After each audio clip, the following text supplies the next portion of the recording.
here with Chase Studio Co. And today Travis and I are going to teach you how to make a backdrop like this. So, I shared this in the food, blog, and photography group on Facebook. You might know Brooke Lark from Cheeky Kitchen, and she is a fabulous owner of that group. So I shared in there that backdrop and got a lot of great feedback and great response and people wanting to know how to do it. So we decided to make a tutorial to show you how to make it quick, easy, and cheap. So what you're going to need is a 2x3 backdrop. This is just some metal that I got from the hardware store, and as you can see I already painted this one, and it turns out I don't use this backdrop a lot, so we're just going to repurpose it. So you're going to need the piece of metal or whatever, you could use wood or sheetrock. So you're going to need your background piece, you're going to need some spackling and a mud tool, and then your choice of paints and paper towels.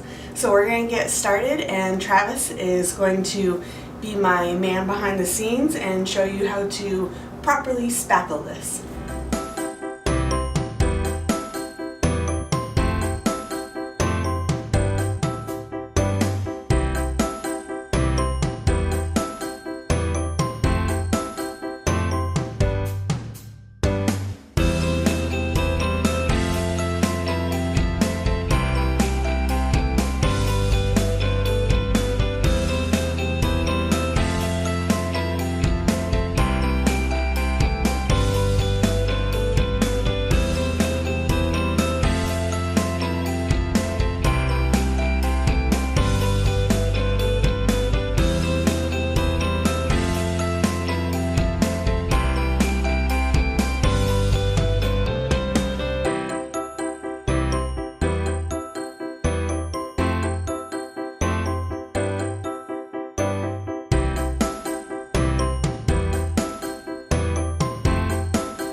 So that's it for the spackling portion.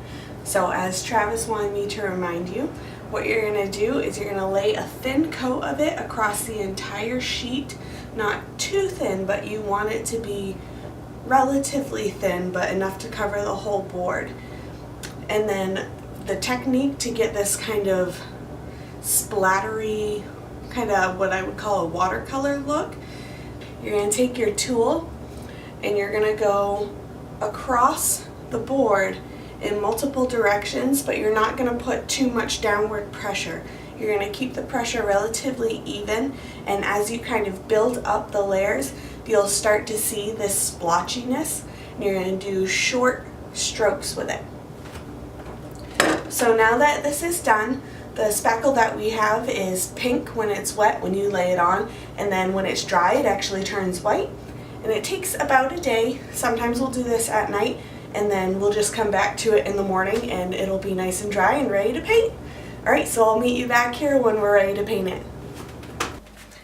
Hi everyone. Okay, so we're back and it's all nice and dry and looking great. You can touch it and it's white, so that lets us know that okay, it's dry, it's ready to go.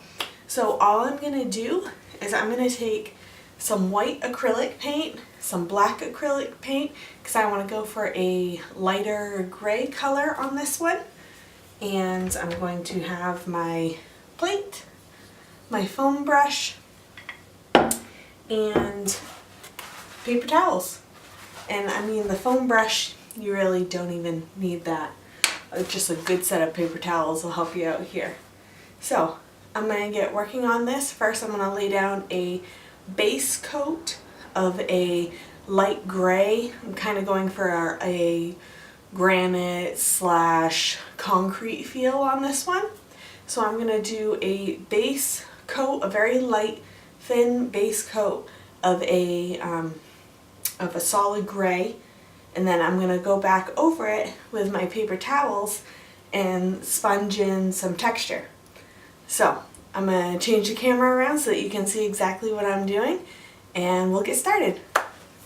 So here I'm working from the middle out to the edges, because I want to make sure that if I run out of this color, that my middle, where I'll primarily be photographing, is covered. So you're really just going to go to town, and don't worry about if you miss some spots, because we're going to go back over this and add texture with some other colors. So I'm going to make sure and go to the edge on my sides, at least 2 of my 4 sides.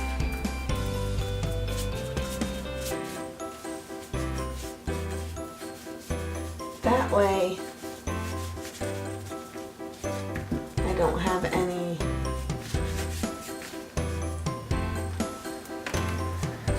white space or any white showing from the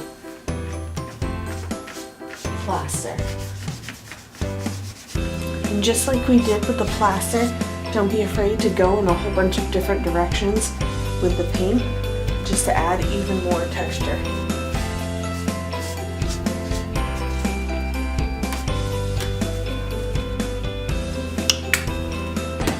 So I ran out of some paint.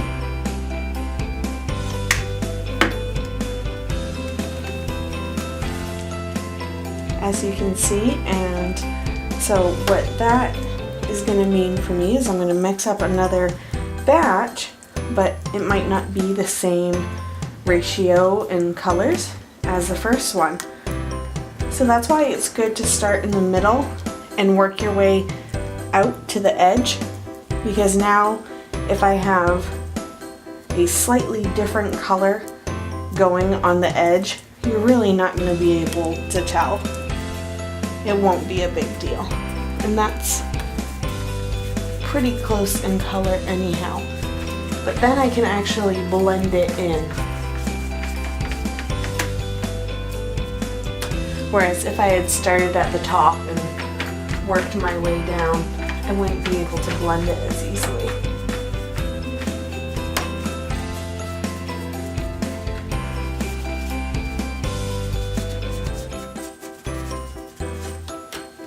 So now to blend it, I'm going to come back in and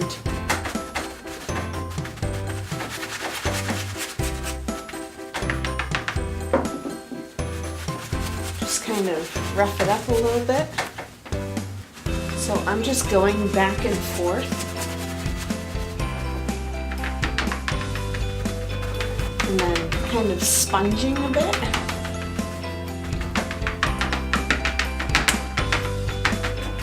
I put a little bit of white on my plate that has the paint already, just so that I can go back in similar to with a wet sponge and blend it a bit easier.